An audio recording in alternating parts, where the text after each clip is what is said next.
Bismillahirrahmanirrahim. Assalamualaikum warahmatullahi wabarakatuh. Halo, kami dari kelompok 6 beranggotakan Diva Distianti, saya sendiri. Lalu teman saya ada Elsa Mayori, Ahmad Rofi Irmanto, Anita Amalia, dan Iska Aulia. Di sini kami akan membahas mengenai sistem kardiovaskular.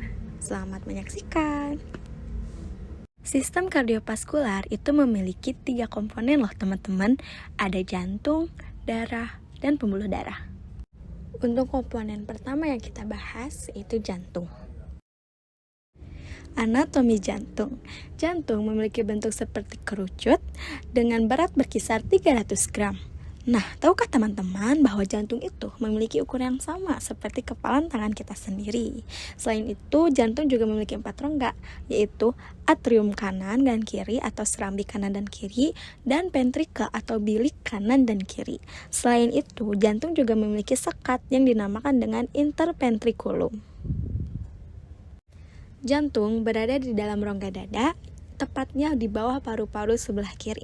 Jantung juga dilindungi oleh tulang, di antaranya ada tulang dada dan juga tulang rusuk. Dinding depan jantung berhubungan dengan sternum dan cartilago costalis setinggi costa. Dinding samping jantung berhubungan dengan paru-paru dan facies mediastinalis. Lalu dinding atas berhubungan dengan aorta pulmonalis, serta ada bronchus destra dan bronchus sinistra. Selain itu, ada juga dinding belakang jantung yang berhubungan dengan mediastinum posterior, esophagus, aorta descendens, vena azygos, dan columna vertebrata thoracalis. Selain itu, yang terakhir, dinding bawah berhubungan dengan diafragma. Berikutnya lapisan jantung. Jantung terdiri dari 3 lapis, diantaranya epikardium, lapisan paling luar, miokardium, tengah, dan endokardium, lapisan paling dalam. Perikardium merupakan lapisan paling luar yang terbentuk oleh lapisan visceral perikardium yang biasa disebut dengan epikardium. Perikardium ini terdiri dari jaringan kolagen berserat dan fibril yang elastis. Perikardium terbagi menjadi 2 lapisan, yaitu lapisan luar yang disebut dengan fibrosa dan dalam disebut dengan epitel.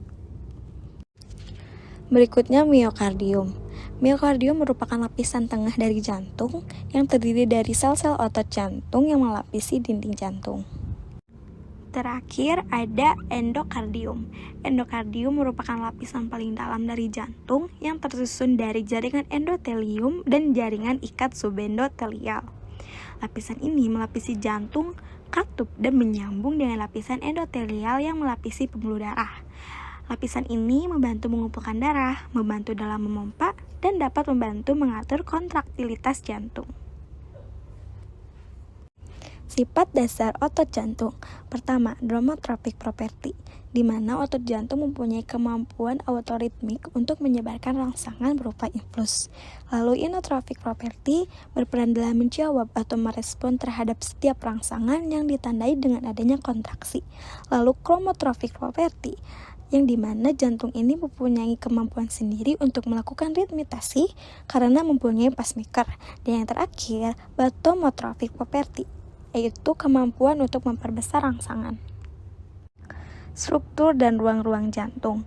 Jantung memiliki 4 ruang, yaitu atrium kanan dan kiri dan ventrikel kanan dan kiri, di mana atrium kanan ini berfungsi untuk menerima darah dari vena cava superior dan vena cava inferior, sedangkan atrium kiri menerima darah dari vena pulmonalis.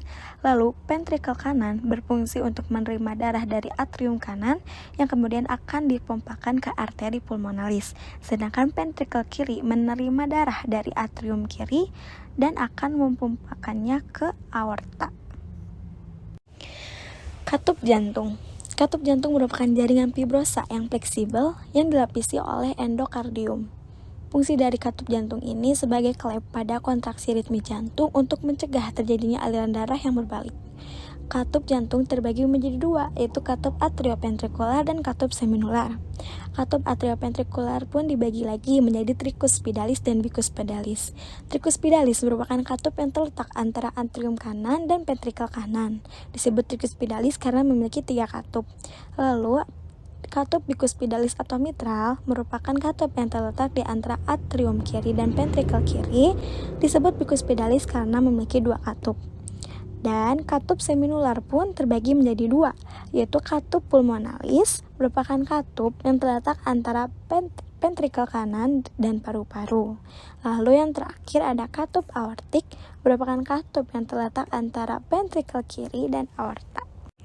Aliran darah di jantung. Pertama-tama, darah yang kaya akan karbon dioksida berasal dari seluruh tubuh masuk ke atrium kanan melalui vena cava superior dan inferior. Lalu darah dipompa memasuki ventrikel kanan melalui katup tricuspidalis. Darah dipompa menuju paru-paru melalui katup pulmonalis dan dibawa oleh arteri pulmonalis. Di paru-paru terjadi pertukaran antara karbon dioksida dan oksigen. Lalu darah yang telah memiliki atau kaya akan oksigen dibawa oleh vena pulmonalis menuju atrium kiri. Atrium kiri dipompa dan masuk ke ventrikel kiri melalui katup bikuspidalis.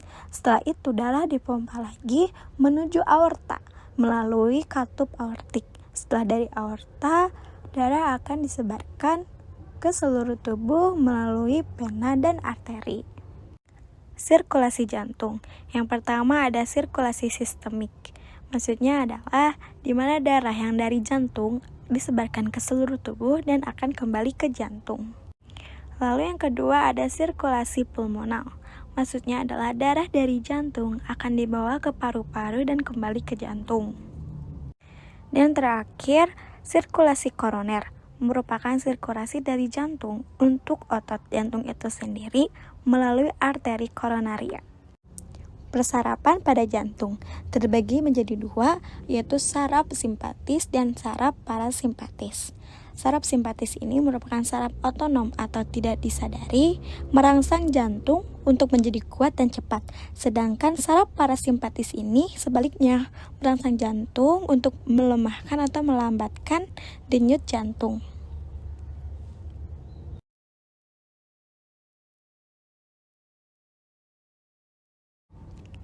Siklus jantung. Siklus jantung merupakan periode dimulainya satu denyutan jantung dan awal dari denyutan selanjutnya. Siklus jantung ini terdiri dari periode sistol dan diastol. Sistol merupakan periode kontraksi dari ventrikel di mana darah akan dikeluarkan dari jantung. Sedangkan diastol merupakan periode relaksasi dari ventrikel dan kontraksi atrium di mana terjadi pengisian darah dari atrium ke ventrikel. Curah jantung, CO atau cardiac output atau biasa disebut dengan curah jantung merupakan jumlah darah yang dipompa oleh jantung dalam 1 menit. CO ini memiliki rumus yaitu SV atau stroke volume dikali heart rate. CO ini dipengaruhi oleh tekanan darah dan viskositas darah. Tekanan darah merupakan tekanan yang ditimbulkan pada dinding arteri ketika darah tersebut dipompa oleh jantung ke seluruh tubuh. Semakin tinggi tekanan darah, maka semakin keras juga jantung itu bekerja. Perbedaan sistol dan diastol. Sistol merupakan tekanan darah pada saat jantung memompa ke dalam pembuluh nadi atau saat jantung ini mengkerut, atau bisa disebut juga ketika jantung ini berkontraksi. Sedangkan diastol merupakan tekanan darah pada saat jantung mengembang dan menyedot darah kembali dan pembuluh nadi menjadi ngepis atau kosong atau biasa disebut dengan pengenduran. Ada 2 macam bunyi jantung, yaitu bunyi pertama dan bunyi kedua. Bunyi pertama terdengar lebih panjang dan rata, biasanya terdengar loop, terjadi karena menutupnya katup atrium ventrikel dan kontraksi ventrikel. Dan yang kedua, itu lebih pendek dan tajam, biasa terdengar dup, terjadi karena menutupnya katup pulmonalis dan katup aortik. EKG atau elektrokardiogram merupakan alat pemeriksaan untuk mengukur serta merekam aktivitas listrik pada jantung. EKG umumnya dilakukan untuk memeriksa kondisi jantung dan menilai efektivitas pengobatan penyakit jantung. Sekian pemaparan dari kelompok kami, mohon maaf bila ada kesalahan. Wassalamualaikum warahmatullahi wabarakatuh.